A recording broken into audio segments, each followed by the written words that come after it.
Yo guys, check. Kamusta mga idol? So ayan, mag-update tayo ngayong gabi ng Martes mga lods, no? So malupit ang ating mga balita ngayon mga idol, alam niyo na yan. So update tayo syempre. Hindi ko alam kung kasi Tuesday ngayon, no? I'm not sure kung magla-live si Boss Robo mamaya, no? Pwede kayo manood sa kanya, pwede tayo sumabay mag-trade. Pero syempre, bago ang lahat mga idol, sana palike ng ating video sa mga gusto ng good content, no?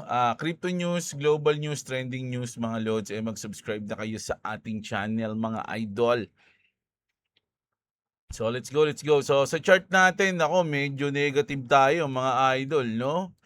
So ayan, no. So pero malayo pa naman 'yan, no? Titignan natin kung ano ang pwedeng mangyari dito, mga lods, no? So negative tayo ngayon. O ayan, hindi naman laging panalo mga idol. So paper loss tayo. Oh, ayan. Update tayo mamaya. Okay? So, punta na tayo sa mga malupit nating news. Unahin na natin tong malupit at kakaibang news na to, mga loads. No? Sabi dito, ang post ay mula sa Cointelegraph ay tungkol sa bagong inilabas ng teknolohiya ng Meta, no? Ang kumpanya na nasa likod ng Facebook, Instagram at WhatsApp. No, alam niyo na 'yan, yung Meta. Ano ang Brain2 QWERTY B2? Ayan, malupit 'to mga lodi. Ito ay isang non-invasive, hindi nangangailangan ng operasyon o pagbutas ng ulo kasi 'di ba yung kay Elon Musk bubutasin yung bungo mo. Lagyan ka ng chip sa utak. So dito hindi daw, mga lods, no? Hindi daw siya bumubutas ng ulo na AI system na nagko-convert ng brain activity o aktibidad ng utak tungo sa text, sulatin o salita. No, pwede kang mag-text at magsalita. Pwede ba 'yon? Tingnan natin. Sa madaling sabi, makakaya nitong basahin ang iniisip mong titik o salita batay sa signal mula sa utak mo. Pagkatapos ay i-convert ito sa nakasulat sa text. Sa nakasulat na text, tama. Nang hindi mo kailangang mag-type gamit ang kamay o magsalita. So para kang kumbaga titingin lang ako dito, ayan, tapos biglang magsusulat na dig sa utak ko, ganyan, no. Ganyan yung lumalabas mga idol, no.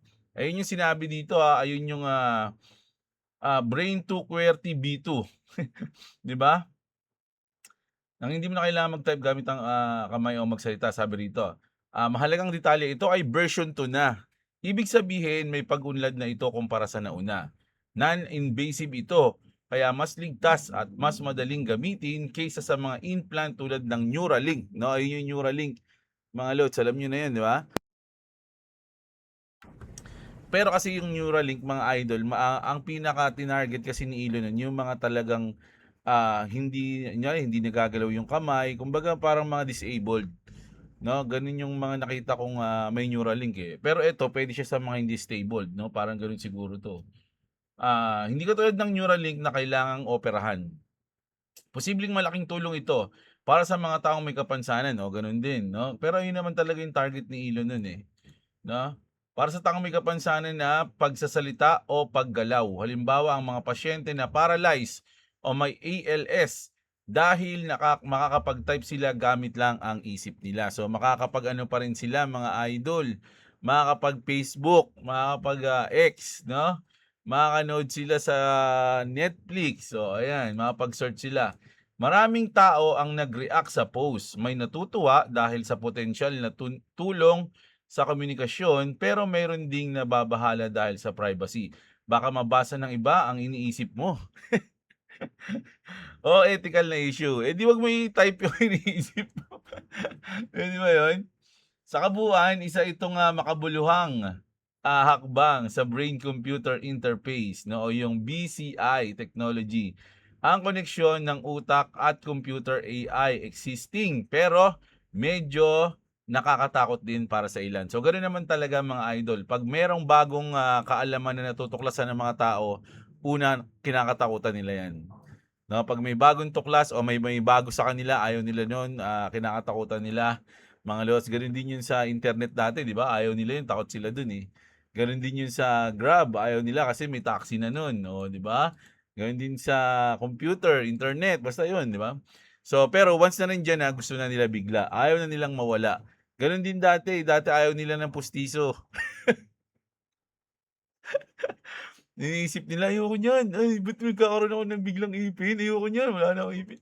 Ta's nung nagkaipin na sila, ayaw na nila mawala yung pustiso nila, gano'n 'yun mga lods. So gano'n din dito, may mga natatakot kasi, kumbaga ano pa, limited lang yung kaalaman nila sa mga 'yan. Pero once na malaman na nila kung paano 'yan, para saan 'yan, at kung ano ang tulong niyan, eh, ayun na 'yun mga lods 'no, 'di ba? Gano'n naman 'yun, eh. Naku eto, The SEC Philippines, dito tayo sa Pilipinas, gulo sa EDSA ngayon. The SEC Philippines said it is focusing its regulations on one aspect of crypto, which is the investment aspect of it. That if the crypto is used for payment, the Bangko Sentral is tasked for regulation. If for investment, the SEC steps in. Yun pala yun. Pag invest na yung usapan, SEC. Pero pag gagamitin sa payment yung crypto, Bangko Sentral na bahala dyan. Na? Ayan yun. First, if the underlying asset of the token is a security as defined under Section 3 of the Securities Regulation Code. Another, is if the offering of the product can be classified under the Howey test and under the Securities Regulation Code as well. So if the instrument itself is a security, or if the offering is a security offering, we consider that as a security. No? So ayun yun. Ayun yung naging kaso ng XRP noon sa SEC ng US. No? Security daw sila. So ngayon, hindi na. Ginawa na silang commodity, mga idol, no? So, grabe. Punta na tayo dito.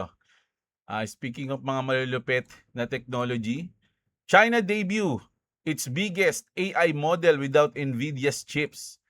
China's food delivery giant Meituan just released Longka 2.0, a 1.6 trillion parameter AI model and reportedly the biggest model trained on local Chinese chips.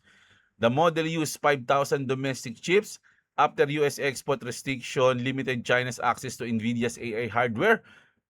SCMP reports. No, kumbaga mga lods kasi naban Kumbaga naging limited yung access ng China sa NVIDIA na technology, yung hardware. So gumawa sila ng sarili nila at ngayon ay mas malupit na sila.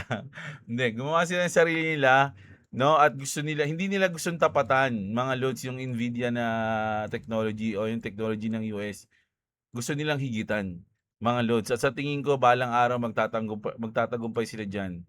Benchmark data shows Longka 2.0 is already competitive with GPT 5.5, Gemini 3.1 Pro and Cloud Opus model. So ang laki na ng agad ng nila, inangat ng technology nila mga idol. So ginagamit to sa food delivery mga lods, no? So goods na goods yan syempre. At ang Magstocks, nako ito yung 7 na malulupit na company mga idol, no? Mag7 stocks lose over 2.3 trillion in June in their worst month in over a year. Kasi sinabi nga mga idol na June is the worst month, mga lodi, no? Pangalawa siya sa September. No, sabi kasi nila ang pinakapangit daw naman pagdating sa crypto is September. No, kaya nga meron kanta ng Wake Me Up When September Ends. No? Pero tandaan nyo mga idol, bukas July na. No? So magkakaroon na tayong close candle ng month ng June. So titignan natin kung pagdating ng July magpa-pump ba siya o magda-drop ba siya o kukontinue yung downtrend o magre-recover na ng July, no? Ano ba yung mga 7 na malulupit na to? No? Apple, Microsoft, Nvidia, Amazon, Alphabet, Google, Meta. Google na pala yan. Meta and Tesla have erased 2.3 trillion in market value this month, mga loads. Ganun katindi. No, dollars yan mga idol. The group is down around 10% in June, on course for its worst month in more than a year, and is down 3% for the first half of this year. Microsoft alone has lost 350 billion in market value, its worst month in 6 years. Grabe. No, so ngayon talaga parang nangyayari yung mga record breaking natin, pinaka-record breaking na talo, pinaka-record breaking na bagsak, pinaka-record breaking na worst month sa panahon ni Trump, no? Ano kaya ano pa bukod naman sa record breaking na bagsak, mangyayari din kaya sa panahon ni Trump yung pinaka-world breaking na pagtaas, mga idol? Ayun naman yung gusto nating asahan. 'Di ba? Huwag lang yung puro bagsak, mga idol. Kawawa na nga yung Pilipinas, eh. Alam niyo mga lodi, speaking of Pilipinas, mga idol, ah, may mga source tayo, 'no, na nakikita. Sabi ko nga sa inyo meron tayong mga source, eh, na meron daw ibang mga kalsada na papunta sa Metro Manila na hinaharangan na yung ibang mga tao. Hindi ko alam kung basta ano lang natin is bakit hinaharangan yung iba na mga pupunta sa Metro Manila, natatakot ba kayo? Parang gano'n yung na meron akong source sa sinabi ng source ko yun, eh, sa GC. Sa GC namin 'no, ng mga matitinding source, 'no, meron daw mga papunta na at gustong, makilahok, mga idol diyan sa EDSA. Pero dun pa lang pinipigil na sila, may mga gano'n ng pangyayari, mga lodi 'no. At maraming nagrereklamo na siyempre maraming aantala yung trabaho 'no, na, tawag dito, kasi nga sobrang traffic 'no. Siyempre hindi sila makapagtrabaho talaga diyan, mga idol, kasi may welga, mga lods. So ayun ang hindi natin alam kung paano yun, mga lods 'no. Pero mukhang seryoso yung mga magwewelga ngayon diyan sa EDSA, mga lods. At, mukhang, magtatagal 'yan ng ilang araw. Naku, kawawa naman. Naku, kawawa kasi may bagyo pa ngayon. Naku, mapapaalis ba sila ng bagyo, mga lods? Sabi ng, ating, weather report ngayong, araw na 'to, kanina lang, merong malakas na pag-ulan 'no, na madadanasan ng Metro Manila simula mamayang gabi hanggang bukas na Miyerkules 'no. Thursday paalis na, mga lods, paalis na yung ulan, eh. Pero Miyerkules medyo malakas daw yung ulan bukas. Ang tanong, matataboy ba ng ulan ang mga nagwewelga sa EDSA, 'no? Ayun ang tanong natin diyan, mga lods. Sa comment section ko ang dami nag-iakang mga sutoy na ano, utak bulate, Easy lang kayo, mga lodi. 'Pag kayo nag-comment diyan, tanggal kayo sa listahan, mga lodi. Sabihin niyo na, "Wala ka pala, nagbubura ka pala ng comment, eh." Pakialam ko sa nararamdaman niyo. Gawa kayo ng sarili niyong ano, gawa kayo ng sarili niyong ano, channel, na. Ako nag-o-opinion lang ako dito. Kung ayaw niyo, bahala kayo diyan. Yun lang yun. Gagalit na naman yung mga yan. Nati-trigger yung mga sutoy, eh. Bahala kayo diyan. Tangina, sabihan niyo na naman ako ng kung ano-ano, Mga sutoy kayo, ito na tayo sa Amerika. Americans could soon use Bitcoin to get a mortgage without ever selling it. So gagamitin nila yung Bitcoin, no? US Federal Housing Director Bill Pulte o Pult has ordered Fannie Mae and Freddie Mac, parang komedyante si Freddie Mac, the prepare to count crypto as an asset for a mortgage, no? That means borrowers may be able to use Bitcoin, no? Yung mga may mortgage, mga idol na mga bahay, no? Pwede silang gumamit ng Bitcoin or other crypto held on US regulated exchanges to qualify for a home loan without selling it first, no? Kumbaga parang gagawin mo siyang leverage siguro, no? Halimbawa, ito meron akong sabihin nating 10 Bitcoin. Ayan. So siguro pwede mo nang gawing leverage 'yun para makahiram ka o magkaroon ka ng bahay. Ito ganyan. Kumbaga di mo na siya ibebenta kasi volatile, eh. 'Di ba? Puwede mo siyang gawing leverage. Currently, crypto does not count in a Fannie or Freddie mortgage reserves, unless it is converted to cash. So ayun na nga, ito pala 'yan, yung mga nagpapabahay na 'to. Kumbaga parang Camellia o ano siguro 'to, mga idol. Ayan, yung mga pabahay na 'yan. So ngayon tatanggap na sila ng crypto. So good news 'yan sa US, mga idol. At eto na nga, Clarity Act. Will it actually pass by July 4th, mga lodi? No? BlackRock Joseph Shalom just put the odds at sub negative 50% for that deadline but stays optimistic it lands by year end. If it not, before August recess. So, before August recess daw baka pwede mangyari, no? His sharper point, if the US stalls, Asia won't wait. Yun nga yung sinasabi ni Daddy Trump. No? Ipasa nyo na yan, maunahan tayo ng China. No? Maunahan tayo ng ibang bansa, maunahan tayo ng Japan, maunahan tayo ng Europe, no? o ng EU, 'di ba? Oh, he's been to Korea and Hong Kong 4 times in 9 months and expects local regulators there to pass their own frameworks first, possibly pragging the US. So mauunahan nila yung US, mga idol. So kung etong Clarity Act na to is mabibitin pa, hindi pa may papasa ngayon, wala na. Hindi na yung pangarap ni Trump na maging crypto capital of the world, ang US, mukhang malabo pa sa sabaw ng pusit yun, mga idol. No? Sabi rito, Bitwise XRP ETF recorded 11.94 million net inflow. Net inflow to mga idol on June 29 kahapon, lifting cumulative net inflows to $505.17 million since its November 2025 launch. The fund's net assets stand at 312 millions with a premium discount. So, ano lang yan, mga lods. Ibig sabihin, napakaganda ng ginagawa o pumapaldo sa inflow ngayon ang XRP ETF, mga lodi. Imagine, no?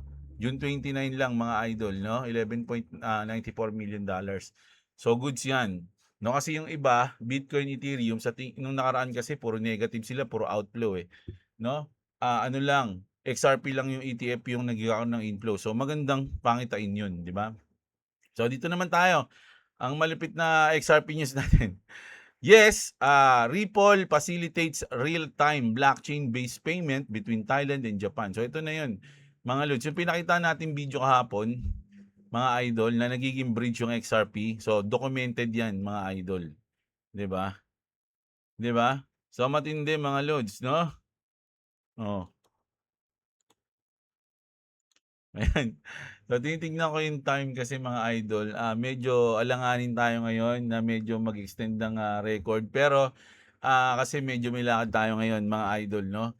At talagang in-update ko lang tong news na to, lalo na tong importanteng napakagandang news tungkol sa Meta para sa inyo, mga idol, no? Ayan, at ang malupit na flash news, parang flash news lang 'to siguro, kasi mabilis lang 'to, mga idol, yung news natin na 'to kasi medyo aalis tayo ngayon. Pero 'di ba, at least 2 videos pa rin tayo a day, mga lods, 'no? Pasensya na kayo kung medyo maikli yung video natin, pero sana kahit maiksi siya na-enjoy niyo pa rin, mga idol. Bukas na ako babawi, magbabasa ako ng news ay ng ano bukas. Comment nyo, no? Kahit umaga tsaka gabi, pwede tayo magbasa ng comment nyo bukas, mga idol. No? Ngayon lang talaga medyo may importante akong pupuntahan. So, kita-kits tayo, mga idol. Maraming salamat sa mga nanood, mga lodi. Huwag nyo sana kalimutang i-like, mag-subscribe sa ating channel. At check nyo lahat ng notification dyan check nyo pala yung lahat ng nasa description na link. Ayan, notification tuloy. Click nyo yung notification bell. Ayun pala yun. So, kita-kits tayo, mga idol lods. Maraming salamat sa inyo. Magandang araw sa inyong lahat. At What's up, what's up? yeah, thank you.